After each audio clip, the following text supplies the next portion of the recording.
Now, the other big story today, Yes.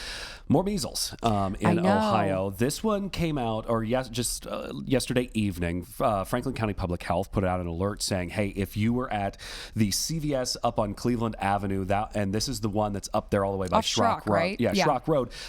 It's technically Westerville, but it's that kind of Columbus, Westerville gray area, but it's Westerville. But so it's that one there, and they said that there was a person with a confirmed case of measles in that store sometime between 9:30 in the morning and 12:30 that afternoon this past Tuesday. Now, if you were there at that store in that time and do not have your MMR, your vaccination, you should continue to monitor yourself for some symptoms all the way up until April 17th. It takes a bit for the first appearance of measles symptoms, 14 to 20-ish days. And those symptoms are it's coughing, sometimes there's fever, there's a rash, later. You'll see those, almost not like chicken pox, but kind of like chicken pox. Yeah, definitely. You'll get, red, watery eyes. And those are some of the more mild symptoms. They can have some pretty detrimental, and, it is a deadly disease. It is one of the most contagious diseases in the world as well. So we've also had a number of measles cases here in Ohio, really just in the past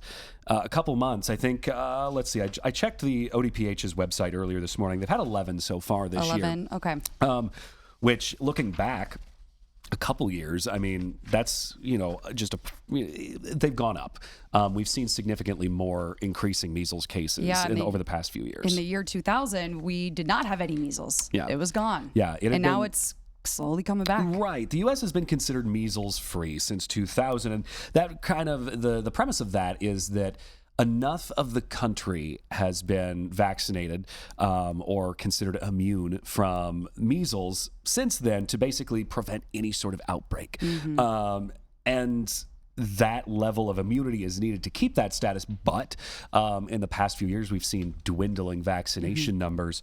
And that means really these continued outbreaks and numbers of new cases could threaten that status of being measles free. And that would be, do we lose that 26 years later? And to talk a little bit about the vaccine, it's the MMR, it's the measles, mumps, and rubella vaccine. It's one that, most of us got in school or before school, I guess. But public health officials, the CDC says, one dose of it is 93% effective. But once you get that second, it's a two-parter, it goes up to a 97%. It's highly effective. It's highly effective. And so, and to talk about that, the two-shot thing really takes us to those cases that came out in February, because there were 6 cases in children in Columbus that were announced by Columbus Public Health last month, that 5 of those cases were unvaccinated children, but the 6th case was one who was partially vaccinated. They just had that first shot. Yeah, and then there were cases back in October in New Albany. It was in one household, but 4 people were impacted, the parents and then 2 children ages 1 to 6. The 1-year-old who contracted measles was hospitalized because of it. So that's how serious it can be once you start experiencing those symptoms. You can be hospitalized from it.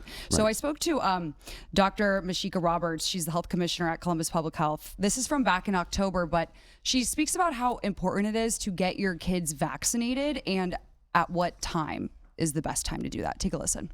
It can be very serious, and that's why the recommendation is there for you to start that vaccine series at 12 to 14 months. They are effective at reducing the infection.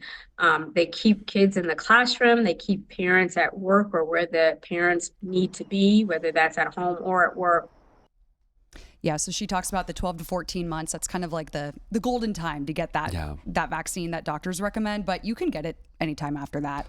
New Albany, the school district, had to hold a vaccination drive after these cases came out. So, and it was kind of a similar thing where the first person didn't, similar to what's happened now in Westerville, the person didn't know they were experiencing the symptoms and they went into Target, the New Albany and Target, and everyone had to be alerted there in that Target who worked there and who had been in there that they could have possibly been exposed to measles if they are not vaccinated. So it's serious. And let's go back to that, being measles free, what it takes to reach that herd immunity against something is, public health experts, whether that be local public health or, national, is that, it's a 95% need in order to keep that away.